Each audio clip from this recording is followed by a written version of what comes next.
Bonjour peuple de Dieu, bonjour la France, bonjour la Belgique, bonjour les États-Unis, bonjour le Canada, bonjour l'Italie, bonjour le Maroc, la Tunisie, tous les enfants du Dieu de Papa Florian sur toute la face de la terre. Que le Dieu puissant de Papa Florian nous bénisse parce que nous sommes devenus une grande famille. Et chaque jour, la famille du chemin du ciel s'agrandit. Merci pour vos prières, merci pour vos soutiens, merci pour vos messages d'encouragement. Que le Dieu de Papa Florian se souvienne encore de vous. J'ai un petit message, un petit test à partager avec vous, peuple de Dieu. Aujourd'hui, nous allons voir un peu une deuxième facette, si vous voulez, un deuxième côté de la patience. Parce que effectivement, la patience joue deux rôles dans notre vie. Le premier rôle de la patience, comme son nom l'indique, c'est cette force d'attendre la chose de Dieu, d'attendre la promesse de Dieu. Mais il y a une deuxième facette de la patience que nous allons découvrir tout à l'heure. Dans le livre de Jacques chapitre 1, nous allons commencer à partir du verset 2. Jacques chapitre 1, verset 2, la Bible dit, mes frères, regardez comme un sujet de joie complète les diverses épreuves auxquelles vous pouvez être exposés. C'est un texte qui me réconforte chaque fois quand je suis face à une situation, quand je suis face à un problème, quand je suis face à quelque chose et que je me souviens de ce texte, ça me redonne de la joie.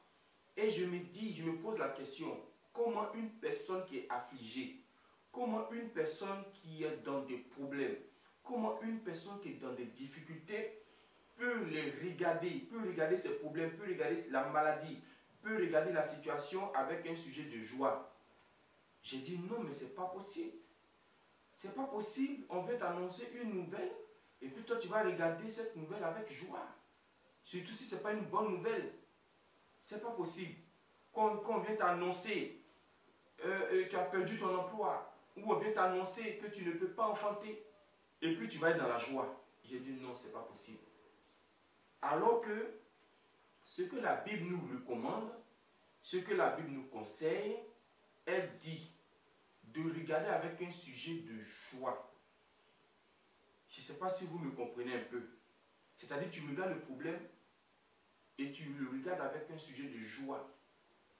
Mais j'ai compris par là qu'en réalité, ce n'est pas le problème qui va te mettre dans la joie. Ce n'est pas la situation qui te met dans la joie.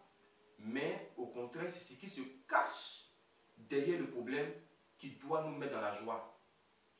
C'est ce qui est derrière la situation qu'on ne voit pas. Ce que l'œil physique ne peut pas voir. Ce que l'entendement humain ne peut pas comprendre. C'est ce qui se cache derrière la situation. C'est ce qui se cache derrière le problème. Tu peux avoir une plaie. Tu regardes la plaie, tu sens la douleur, les mouches sont sur toi et tu pleures. Et pourtant, derrière cette plaie peut se cacher une guérison venant du Dieu de Papa Florian. On peut venir t'annoncer une nouvelle comme quoi tu ne vas plus enfanter. Ça peut te mettre dans les pleurs. En tant que Dieu se révèle à toi, tu vas voir que derrière cette nouvelle se cache une autre bonne nouvelle. Parce que la situation là va servir pour la gloire de Dieu. Alors j'ai compris pourquoi Jésus-Christ sur la croix a dit « Père, pardonne-leur parce qu'ils ne savent pas ce qu'ils font. » Si moi j'étais à la croix, je ne pense pas que j'allais prononcer les mêmes mots. Au contraire, j'allais invoquer la foudre, j'allais invoquer le tonnerre, j'allais invoquer même les anges. Parce que comment je suis venu me donner à vous et puis vous me crucifiez? Mais Jésus-Christ, vous savez que c'est quelqu'un qui a la révélation. Il savait que derrière cette croix se cachait une résurrection glorieuse.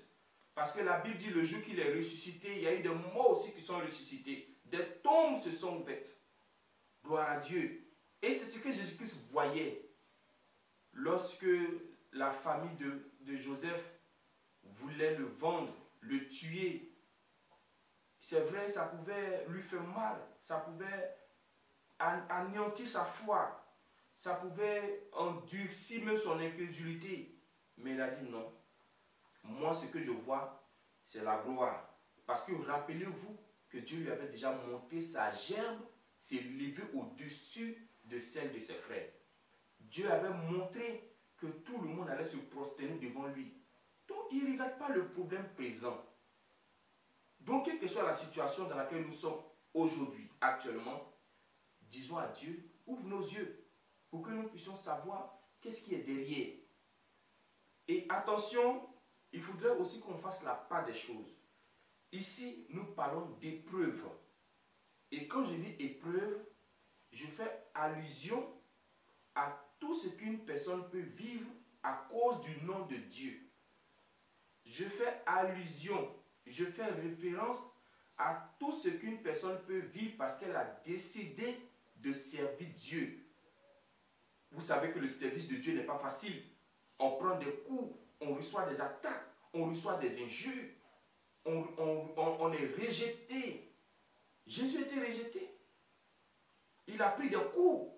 Jusqu'à un jour, il s'exprimait, il dit, mais qui m'a touché? Parce qu'une force est sortie de moi. C'est de ça que je parle, c'est ce que j'appelle épreuve. Je ne parle pas des problèmes que l'homme lui-même se crée. Parce que les problèmes que l'homme se crée, il ne faut pas que tu vas appeler ça épreuve. Tu ne peux pas rentrer dans une famille et diviser la famille et avoir des problèmes après et puis dire que c'est des épreuves. Tu ne peux pas aller te prostituer et en cours de route tu prends une maladie et tu vas dire que c'est des épreuves. Non. Non, frère, il y a une différence entre épreuve avec les problèmes que nous-mêmes on se crée. Si je n'écoute pas la voix de Dieu, que quelque chose m'arrive, ce n'est pas épreuve. Hein? Donc, ce qui va t'arriver là, tu ne peux pas regarder ça avec un sujet de joie. Non, ce n'est pas possible. Mais c'est ce que tu vis, ce que tu subis, parce que tu as décidé d'emprunter la voie, le chemin de Dieu. C'est ce que j'appelle épreuve. Parce que tu as décidé de suivre le Dieu de Papa Florian. Les attaques que tu reçois, les persécutions que tu reçois, les injures que tu reçois. Vous savez que depuis que nous sommes entrés ici, le Dieu de Papa Florian dit, évitons la colère, évitons la colère. Beaucoup le savent. Donc, certaines personnes profitent de ça pour nous tendre des pièges. Mais nous croyons que le Dieu de Papa Florian va nous donner la victoire.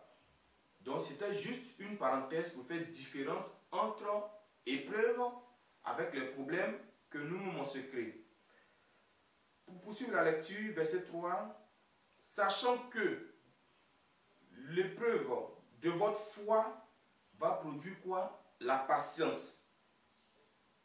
Donc, tout ce que tu es en train de vivre comme situation, Dieu dit ça va produire quoi? La patience. Ça fera de toi un homme patient, une femme patiente. Ça, c'est le résultat des épreuves. Si vous voulez, la conséquence des épreuves. Parce que tu as appris à accepter le problème, à accepter la situation. Tu as appris à compter sur Dieu. Tu n'as pas cherché une voie de compromission pour essayer de te dégager de ce problème. Mais tu as laissé Dieu faire. Tu as confié ça à Dieu. Tu n'es pas allé te corrompre. Tu n'es pas allé à gauche, à droite. Tu as laissé Dieu lui-même s'occuper de la situation. Et la Bible dit que ça va laisser en toi la patience. Et qu'est-ce qui va se passer? Mais il faut que la patience accomplisse parfaitement son œuvre. J'ai dit c'est quelle œuvre ça? On dit il faut que la patience accomplisse son œuvre. J'ai dit ah bon? Donc la patience a une œuvre qu'elle doit accomplir.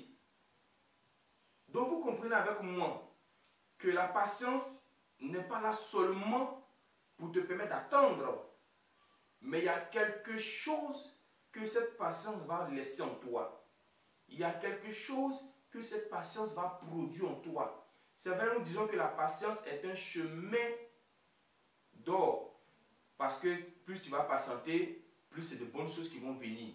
Mais en même temps, il y a une œuvre que la patience va accomplir en toi. La patience va faire de toi un homme aguerri. La patience va faire de toi un combattant de la vie. La patience va faire de toi une femme de foi, un homme de foi. La patience va faire de toi quelqu'un qui devient intouchable. La patience va faire de toi quelqu'un qu'on ne peut plus atteindre. Voici une deuxième facette de la patience. Quand tu dis à certaines personnes d'attendre, oh j'ai attendu trop longtemps, oh ça fait longtemps que j'attends. Non, il y a quelque chose. Vous voyez ici, on dit elle va accomplir son œuvre. Donc il y a une œuvre que la patience vient accomplir en nous. Il y a une œuvre que la patience vient produire en toi. Laisse la patience faire son travail. Laisse la patience réaliser tout pour toi. Laisse la patience accomplir son œuvre. C'est Dieu qui a mis cette patience en toi comme ça.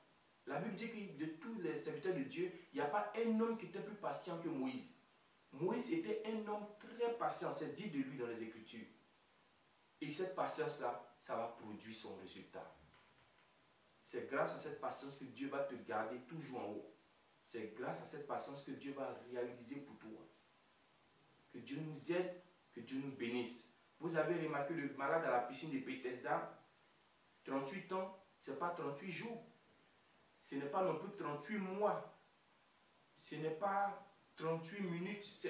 C'est toute une vie. Mais lui là, ce n'est pas un ange qui l'a croisé. Lui, ce n'est pas un ange qui l'a croisé. C'est celui qui envoie les anges là. C'est lui qui est venu en personne. Lui qui dit à l'ange cours et puis l'ange court. Lui qui dit à l'ange descend et puis l'ange descend là. Lui-même en personne, Jésus-Christ de Nazareth qui s'est déplacé. Voici un deuxième côté de la patience.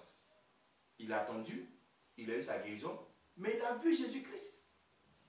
Il n'a pas pris sa guérison comme les autres. Pour lui, c'était une guérison vraiment extraordinaire. Que Dieu nous aide, que Dieu nous bénisse. Donc c'était Jacques chapitre 1, le verset 2 au verset 4. Que le Dieu de Papa Foulin soit avec chacun d'entre nous au nom de Jésus.